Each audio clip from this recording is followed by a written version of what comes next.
So I see you as a little bit more like cautious, a little bit more methodical when it comes to how you communicate with this person, what you want to say to this person, and the information that you want to reveal to this person. And I'm getting like this message about, one step at a time. I'll show me yours if I'll show you mine if you show me yours. Thinking and communicating almost in a very, very methodical way, and not wanting the other person to, I guess, like get the upper hand. So there's a big element here about, not being able to trust, or not being able to feel like you can trust somebody 100%, where you don't want to reveal your cards and you're keeping things very, very much close to your chest. Okay. For those of you who are dealing with a water sign, Pisces, Cancer, or a Scorpio, I feel like this might be somebody that you are in a relationship with, okay? I have here the Prince of Cups. So this is water energy with the Ten of Cups. This is the family card, okay? The house, it's like the cottage, the picket fence, the two kids, the SUVs in the driveway. So what I feel is, for some of you, you might be in a relationship with this person, this water sign. And I almost feel like you're trying to fix things. So if you have been having a lot of conflict, a lot of ideological differences, a lot of not being able to see eye to eye, and I feel almost like you're trying to appease this person. You're trying to find ways to dodge or navigate the energy around this person so that things don't descend into more conflict, so that you can restore the peace and the harmony and things like that with this person.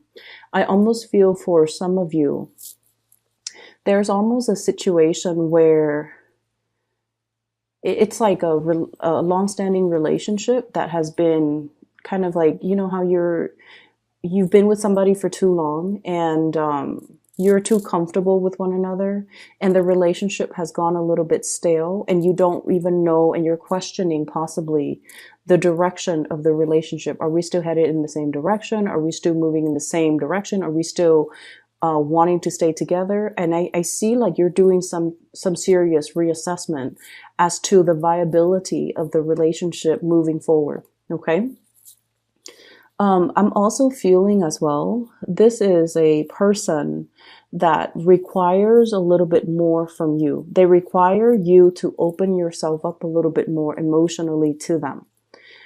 They're feeling possibly like they have been Ten of Wands. They feel like they're putting in a lot of time, resources, energy into this relationship, and they want you to chip in more. They want you to, help them out. They feel a little bit emotionally either isolated or alone, or they're giving so much of themselves physically and emotionally, and they want you to kind of like step up and meet them halfway. And I just feel like at this point, you're assessing the situation, and you're also wondering, like, am I able to give any more of myself? Do I still want to be in this relationship, or do I still want to be in this situation? And is it possible for me to step in? So aside from that being a love romantic partner, I feel like this is also somebody that you are sharing responsibilities with in the work sector. Okay. So it could be a teammate. It could be a colleague. It could be somebody that you are starting up some type of project together. And I feel like there has been a lot of stalled and delayed plans, because I'm feeling as well that there needs to be a little bit of a compromise between creative differences. Okay. So there's a lot of work that needs to be done. But if two people are not able to agree on a course of action on how to move things ahead, then I feel like it's really, really hard to get everything done, because it's not a one man's job. Everyone needs to be on board. Everyone needs to contribute.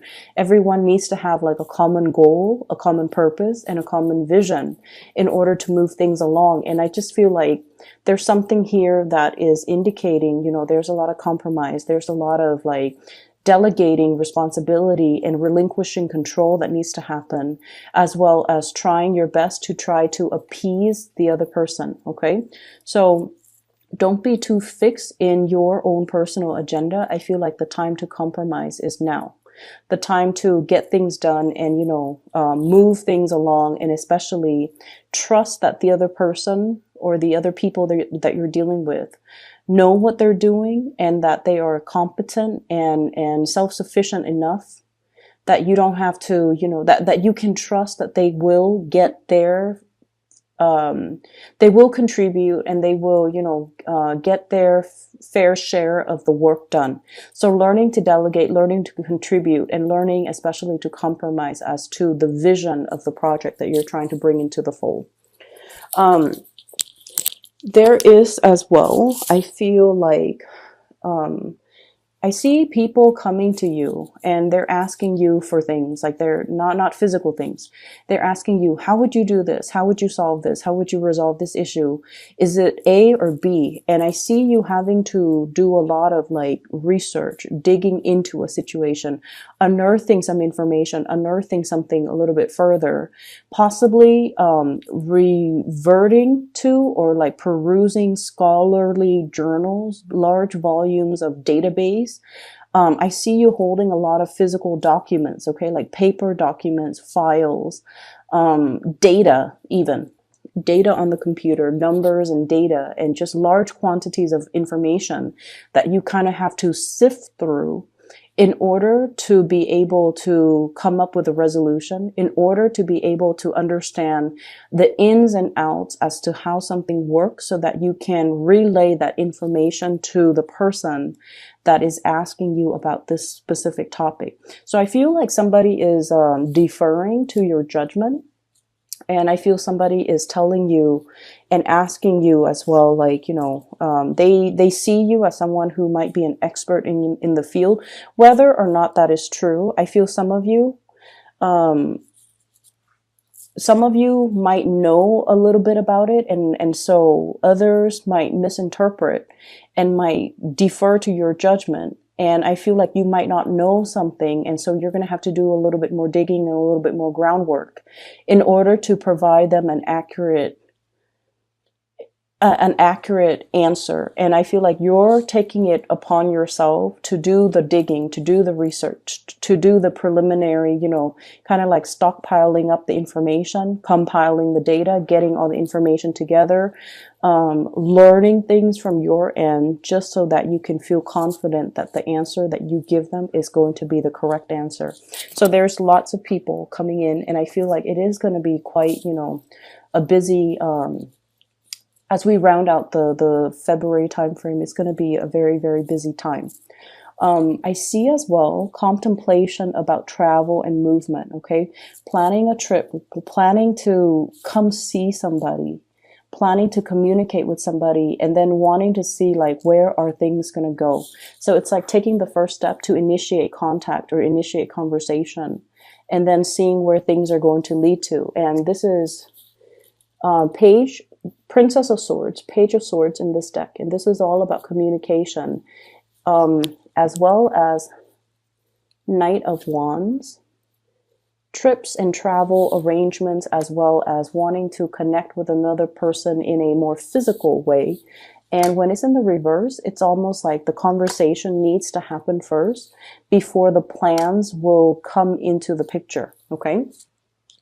So there is another message that came out when I was shuffling, and it's going to tie in with more of your love relationship sector, I'm feeling.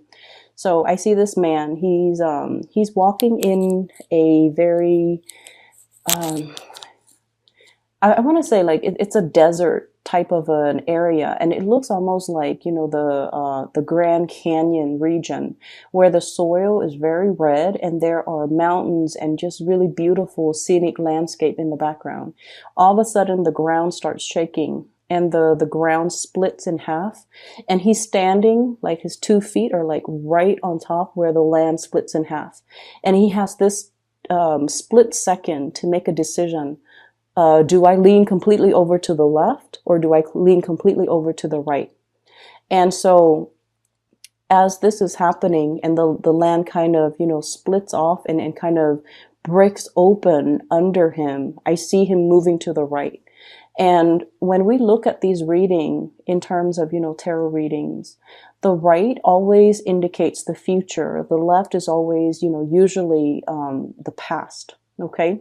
So the fact that he's jumping towards, as the land splits up, he's jumping towards the right indicates to me that you're at a point where you're willing to move ahead and you're willing to grab up new opportunities. And the way that this is playing out, I feel, in your love relationship sector is you could potentially have two people that you're choosing between. The first one might be a water sign, a Pisces, a Cancer, or a Scorpio. And this is somebody that brings you a lot of stability. It's very status quo. And the thing about earth signs and water signs is that they complement each other very well. And, the earth sign provides that security and that physical security, whereas the water sign provides the emotional security. So together, earth and water signs in general blend and mesh really, really well. Okay. So I feel like that might be somebody that is in the here and now, or either in the past, or you've had a lot of shared history with. And there's some major shakeup that's coming into the picture where you are trying to figure out, is this connection still worthwhile? Is something that I should move forward with? And is this something that is still bringing me emotional happiness? And then on the other hand, we have a new person that you might have as well have known for a while too. So we have here the Page of Swords as well as the Queen of Swords. And both of these indicate this is somebody that you are still communicating very heavily with, okay? Air sign, air energy, Aquarius, Gemini, or Libra. This is someone, needless to say, air signs. They're very, very, very intelligent. They're witty, they're funny, they're crafty, they're very creative. You can have a multitude, multiple conversations with this person. They are intellectually stimulating to be around. They're interesting to talk to. But the connection, it doesn't really get very, very deep. And that's the nature between the interaction between you, an earth sign, and an air sign. With you and the water sign, the communication and the conversations and the topics can get very, very deep and can feel very emotionally embedded. Whereas with the air sign, conversations tend to be a little bit more on the superficial end. And until you learn to put your guard down, until you learn to, okay, let's not keep scores, let's not be petty, let me be a little bit more open-hearted and open-armed when I am interacting with this person. Until you learn to do that, air signs don't really open up until they feel secure and until they feel safe. So between you and between the interaction between you and this air sign, I feel almost like there might have been some type of a stop go, like green light, red light. There might be a lot of things swirling in your environment, in their environment as well, that is hindering your ability to connect with each other. So for example, you might catch each other at inopportune moments. Okay, you're busy, they're busy. When you're not busy, you come to them, they're busy. When they're not busy and they come to you, you're busy.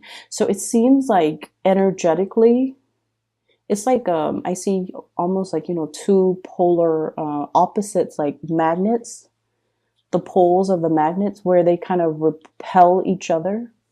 And then I feel like there aren't enough ideological differences either.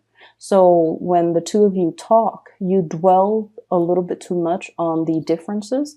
And because of that, the communication, it's a little bit kind of like blocked. And as a result of it, you can't really have these deep-rooted emotional conversations with one another. And then I also feel like because of that, you're kind of torn between two things. Which one should I, jump towards? Okay. So when I feel like this reading is all about boiling down to the fundamentals, okay? Boiling down to like the essence of things. When we strip away all the exterior obstacles, when we strip away all the facade, we're left with just two individuals. And I feel like, you're kind of thinking about and thinking long and hard too, because I feel like you're really, really weighing out and measuring these decisions very, very carefully. On the one hand, you're clinging onto something that is very familiar, but once again, the ground is shaking from under you. It's almost like that carpet, that rug being pulled out from under you very, very slowly. And it's like you're resisting the pull. And if you ever play, tug of war, even with a dog or with another person, it's sort of like you have to kind of gently pull and ease your way out. And I feel like that's what's happening. It's like you're hanging on so tightly that the other person, or, the universe even, has to kind of like readjust the rug and then kind of like gently pivot it in order to move it away from you. And then when that happens, it's just a matter of, which direction are you going to go? And what I'm seeing here is I'm seeing many of you are doing, this is the Magician. I'm seeing many of you are doing research into a specific thing, and you're keeping things very, very under wraps, very hush hush. And what I saw when I saw this card is I'm thinking about like somebody who could potentially be thinking about separation, about divorce, about like child custody, studying up on the rules and regulations and laws, about like, okay, if I were to divorce, how much is my the person I'm with gonna get? How much do I have to pay in alimony? How much do I have to pay in child support? Or likewise, if I were to get a divorce, how much does the other person need to pay me every month? So I'm seeing something being done like very under the radar with this card as it relates to joint finances and assets and how to extract it so that we don't lose a lot of our financial base. Okay. And we have as well the Hierophant. And the Hierophant with the Magician, I feel like there is a very karmic type of an energy here. And I feel like it's definitely split up. The Magician is very much about, experimentation, trying something new, not sticking to social expectations, family expectations, the social order, doing something that is a little bit more like avant-garde, doing something that is a little bit more trailblazing. And let's be honest, you guys are not risk takers, but I feel like there's a situation here where you just feel like it's not bringing you emotional happiness anymore, and you're trying to remove yourself from it. But in the meantime, before you decide and to physically remove yourself from it, you're studying up on the laws, you're studying up on, where can I go after this? What should I be doing? And what is the best optimal way for me to do this so I can have like the best optimal outcome? And then I also feel on this, with this Hierophant, it's almost like, do I want to, do something completely different, like deviate from the crowd, or do I want to follow the herd? And I feel many of you have been following the herd for a little bit too long. And now you're at a point where you're strategically thinking as well, what's the next step for me? What can I do to invite a little bit more fun, spontaneity, as well as living my life more so for me rather than appeasing other people? And this is an energy that I felt have been coming in for you guys for a while. With this Hierophant energy, this is your card. And it usually denotes to me, I see this little lamb here, sacrifices, okay? Making personal sacrifices in order to follow tradition, in order to play it safe, in order to do things that are socially or even, just culturally, or that family, friends, loved ones, society expects of us. And in the meantime, this little lamb, we are kind of like sacrificing our wants and our needs because we feel like it is too selfish of us to behave in a way where we do things only for ourselves. So I feel like you're grappling with this major dilemma. And that could be the two sides of the equation. Like, as the ground splits up from under him, where is he going to go? Is he going to go back to the status quo, or is he going to try to trailblaze and do something new and do something that would be emotionally exhilarating for him without having the guilt associated with making decisions for myself, living for myself? And so I feel like you're grappling with that decision, that sense of like, is it selfish of me to do things that make me feel good? Because this whole time I've been doing things that is expected of me. And now I have an opportunity, I have a chance to kind of like do something brand new and different and drastic. Are other people going to tell me that I'm being impulsive or selfish or foolish? Okay. And so you're still mulling this situation through. And I feel like you're going to be getting a nudge, getting communication from someone that is very exhilarating. Not only are they kind of like free spirited and freedom loving, but I also feel like they're not reckless. And there is an element here about you kind of like admiring them, looking up to them, and feeling like they have the life that you want, or they have the energy that you want to be associated with. So I feel like I guess like I guess like the spiritual advice is that there is going to be a message coming through through another person. So while you're grappling with this decision, somebody's going to come in and, they're going to tell you, they're going to like unexpectedly be a messenger, and they're going to tell you what you should do. So for example,